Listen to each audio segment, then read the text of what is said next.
तो देखो बच्चों क्वेश्चन नंबर 8 क्या गिवन है, a equals to 1,2, b equals to 3,4, right a into B और how many subset will a into B have. एकदम सिंपल है। तो फर्स्ट पार्ट हम फाइंड कर लेंगे a इंटू बी। तो a इंटू बी, a की वैल्यू कितनी है 1,2, b की वैल्यू कितनी है 3,4।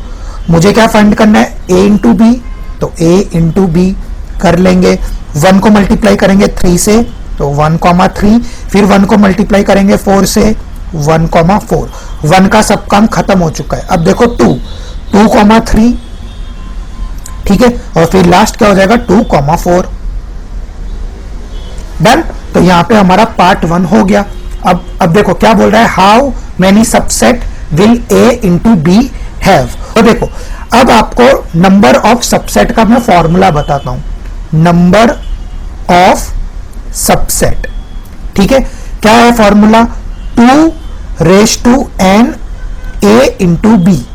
क्या 2 raise to a into b, मतलब कि देखो a इंटू बी में कितने एलिमेंट है 1 2 3 4, तो 2 का पावर 4। अब 2 का पावर 4 कितना होता है 16, ठीक है। तो कितने नंबर ऑफ सबसेट हो जाएंगे 16।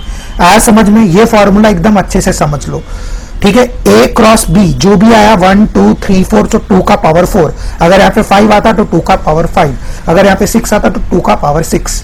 डन। ये एक इंपॉर्टेंट फॉर्मूला है, इसको आप एकदम अच्छे से अपनी बुक में लिख लो। Number of subset that equals to 2 to the power a cross b। अब a क्रॉस b में कितने एलिमेंट है, n मतलब एलिमेंट्स, तो 1 2 3 4, सो 2 का पावर 4 कितना होता है 16।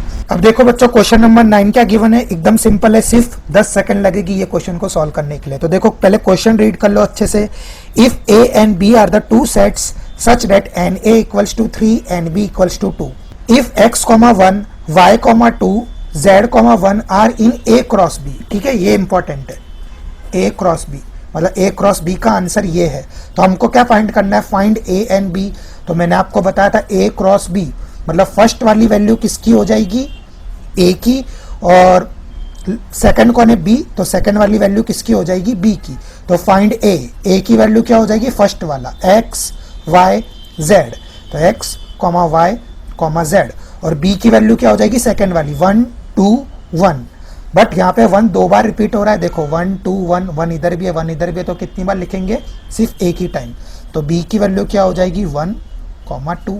डेट्स इट, ये है a की वैल्यू, ये है b की वैल्यू, हो गया आंसर खत्म, ठीक है। तो एक ही चीज याद रखनी, a क्रॉस b में फर्स्ट वाली वैल्यू है a की, सेकंड वैल्यू हो जाएगी b की। अगर b क्रॉस a दिया होता तो फर्स्ट वैल्यू हो जाती b की, सेकंड वैल्यू हो जाती a की, ठीक है। तो एग्जाम में b क्रॉस a भी पूछ सकते हैं, ओके। तो देखो बच्चों एक्सरसाइज 2.1 का लास्ट क्वेश्चन, क्वेश्चन नंबर 10, वो भी एकदम सिंपल है और ये थोड़ा ट्रिकी भी और इंटरेस्टिंग भी है। तो एकदम ध्यान से क्वेश्चन रीड करो। देखो क्या लिखा है, the Cartesian product of a cross a has 9 elements, ठीक है, इसको अंडरलाइन कर लो, ये इंपॉर्टेंट है। फिर क्या लिखा है, among which are found -1, 0 and 0, 1। Find set a हमको फाइंड करना है और all the elements of a cross a। अब देखो क्वेश्चन बोल क्या रहा है, क्वेश्चन ये कह रहा है कि a cross a has 9 elements.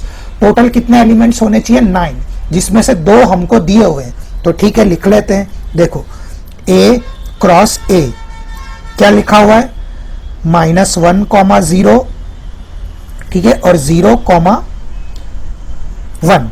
अब टोटल कितने एलिमेंट्स है 9, और ये कितने 2, मतलब 7 और आएंगे, और वो 7 क्या आएंगे हमें नहीं पता, ठीक है।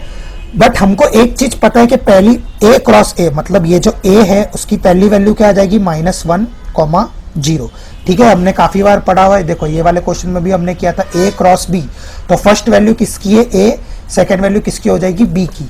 बट यहाँ पे दोनों ही a हैं, तो हमको पहले सेट a निकालना है, ठीक है। तो देखो सेट a कैसे निकलेगा, तो पहले ये a पे फोकस करो, इसकी वैल्यू क्या है -1,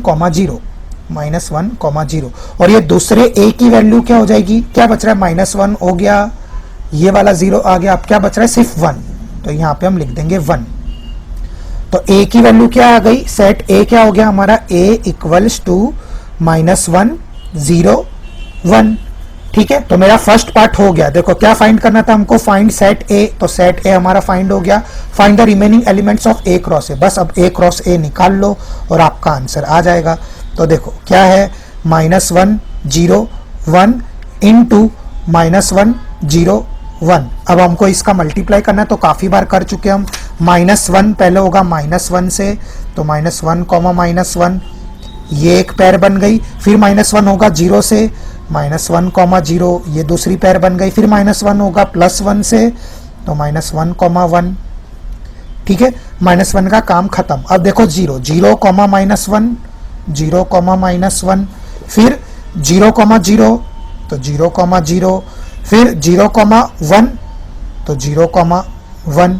0 का भी काम खत्म। अब देखो 1 का काम, 1 कॉमा -1 1 कॉमा -1, फिर 1 कॉमा 0 1 कॉमा 0, फिर 1 कॉमा 1 1 कॉमा 1। तो ये आ गया मेरा A क्रॉस A, जिसमें हमको -1 कॉमा 0 और 0 कॉमा 1 दिया हुआ है। देखो ये रहा -1 कॉमा 0 और 0 कॉमा 1, ये दो चीज हमको दी थी, बाकी की 7 हमको निकालनी थी, तो हमने निकाल लिया। 1 2 3 4 5 6 7। ठीक है, तो ये बाकी के रिमेनिंग 7 एलिमेंट्स हमारे आ चुके हैं। और टोटल कितने, 9, तो काउंट कर लो 1 2 3 4 5 6 7 8 9। तो ये हो गया हमारा आंसर सॉल्व। डन। ये दो चीज हमको दी गई थी, इससे हमने पूरा आंसर निकाल लिया और यहां से हमारा सेट ए आ गया। ठीक है, सेट ए कैसा है, जो भी अलग वैल्यूज है, एक -1 है, एक 0 है और एक +1 है। तो ये रहा -1 0 और 1, फिर दोनों का A क्रॉस A कर दिया, तो बाकी के 7 रिमेनिंग एलिमेंट्स भी निकल जाएंगे। ठीक है, तो इस तरीके से हो गई हमारी एक्सरसाइज 2.1 सॉल्व। अगर आपको कोई भी डाउट हो तो प्लीज मुझे कमेंट करके जरूर बताना, मैं विदिन 24 आवर्स आपको रिप्लाई देके आपका वो डाउट क्लियर कर दूंगा। ठीक है, तो चलिए अब सॉल्व करते हैं एक्सरसाइज 2.2।